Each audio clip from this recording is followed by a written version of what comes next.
Olá, pessoal de Lavras, sou Maria da Graça Menezes Mourão, habilitada em História e Cultura de Minas Gerais do século XVIII pela Pontifícia Universidade Católica de Belo Horizonte, com especializações na área também em várias faculdades, na UFOP.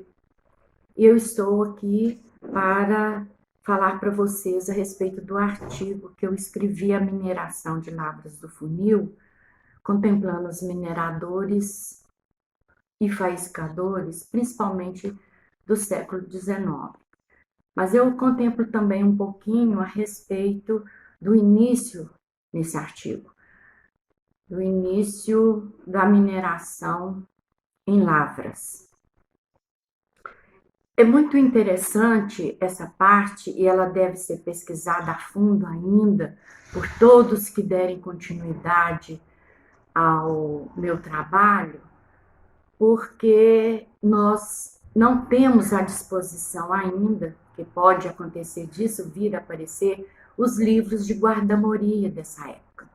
Naquele tempo, a guarda-moria ela ficava a cargo de particulares, ela não era ligada diretamente à administração portuguesa. Então, esses livros se perderam. Haja vista que eu fui encontrar o livro de guarda-moria, da primeira parte da mineração no município de Mateus Leme, quer dizer, em Mateus Leme, naquela sesmaria do Borba Gato, eu fui encontrá-lo num cartório. Então, eles se encontram dispersos, às vezes até em casas de particulares e tudo. Mas isso é muito importante, porque o livro de guarda-moria, ele ficava com os guarda-mores. E os guarda-mores que foram indicados quando Arthur Sá e Menezes passa no início do século XVIII pela margem esquerda do Rio Grande, e ele permanece ali até que se fizesse as canoas para poder atravessar o Rio Grande, para entrar no Pequeno, que depois chamou de Rio das Mortes. Ele distribui várias funções aos paulistas da elite paulista que estava ali indo com ele para as minas do ouro, no início do seu governo, por ordem régia. E então ele distribui, ele passa para Francisco Bueno da Fonseca a guarda-moria de Lavras. Posteriormente, ele passa a guarda-moria de... Ele não, mas posteriormente o Diogo Bueno da Fonseca recebe a guarda-moria de Carrancas.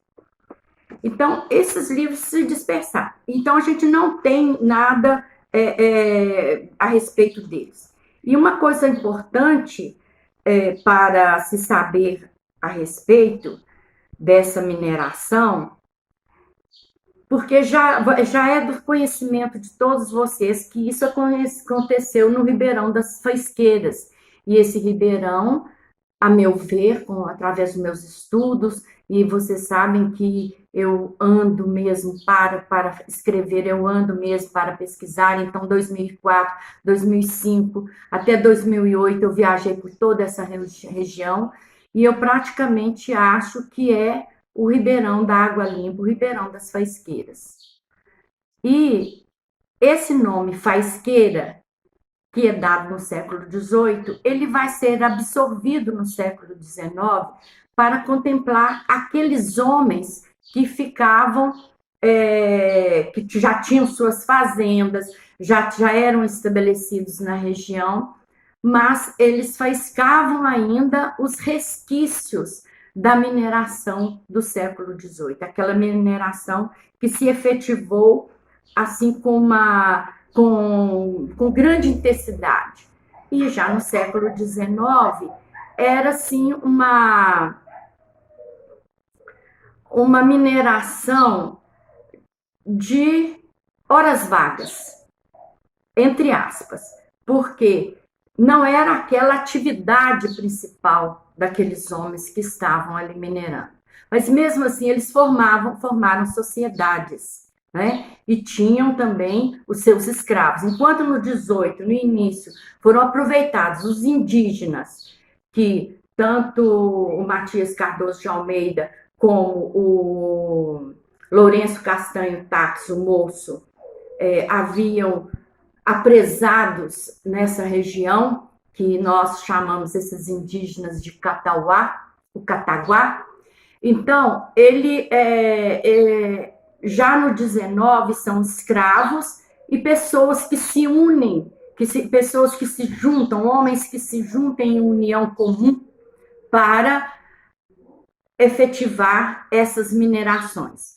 E é muito interessante que ainda há uma mineração muito extensa, porque nós temos, há um determinado período, por volta de 1814, por aí, ou mais, uma ordem régia, ela prevê que as minerações deveriam acontecer, não haveria mais a circulação do ouro em pó. As minerações percebeu-se que as minerações tinham continuidade, estava acontecendo. Então, houve assim um pulo do gato da administração portuguesa. Ela passa a criar, nesses lugares que ela achava que tinha maior mineração, passa a criar a casa de permuta. E a casa de permuta trocava o ouro em pó por bilhetes. O bilhete é que era o dinheiro. Então, esses bilhetes é que eram o dinheiro de circulação.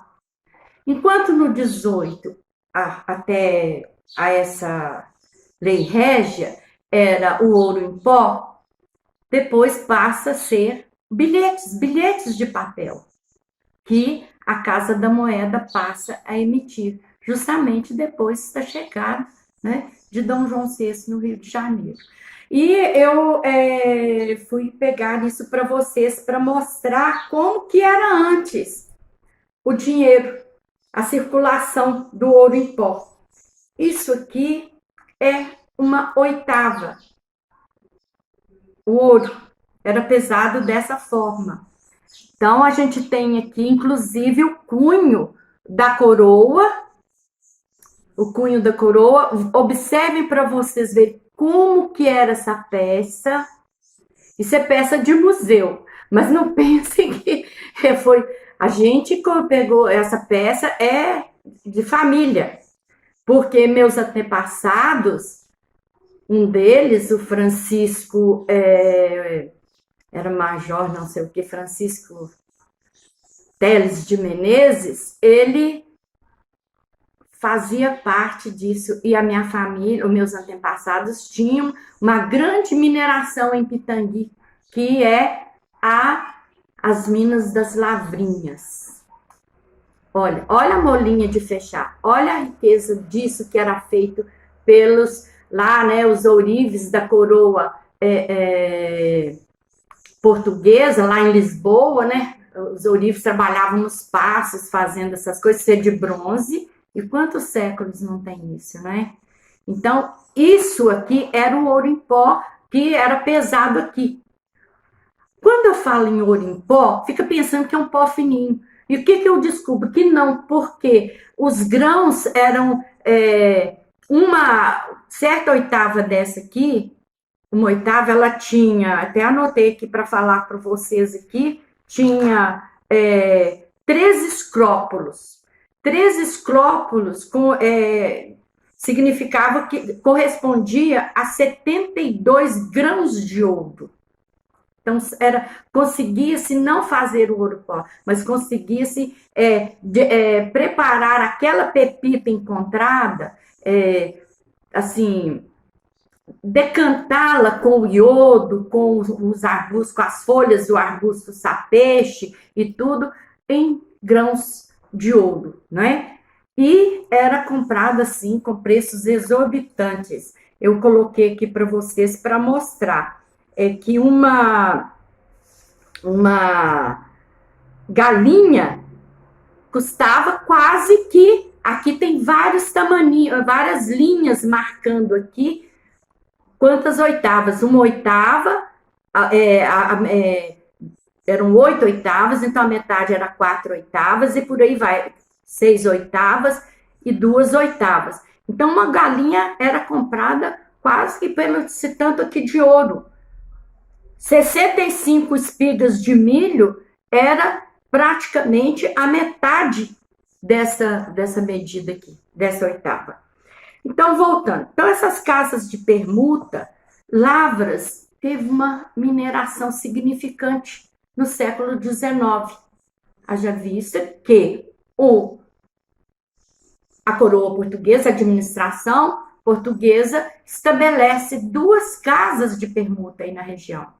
Ela estabelece uma casa de permuta em Lavras, que era responsável Antônio José de Abreu, e outra no Macaia. Outra casa de permuta no Macaia, que era Bernardo, não me lembro agora o nome todo. Mas, enfim, essas casas de permuta, a pessoa, os faiscadores e os mineradores iam ali, levavam aquele ouro, ali era trocado por bilhete. Só se podia comprar através daqueles bilhetes, era o dinheiro. Se fosse fazer troca, comerciar com o ouro em pó, era considerado contravenção. E esse ouro depois era levado através dos soldados, das tropas de linha, para a intendência do ouro em Ouro Preto.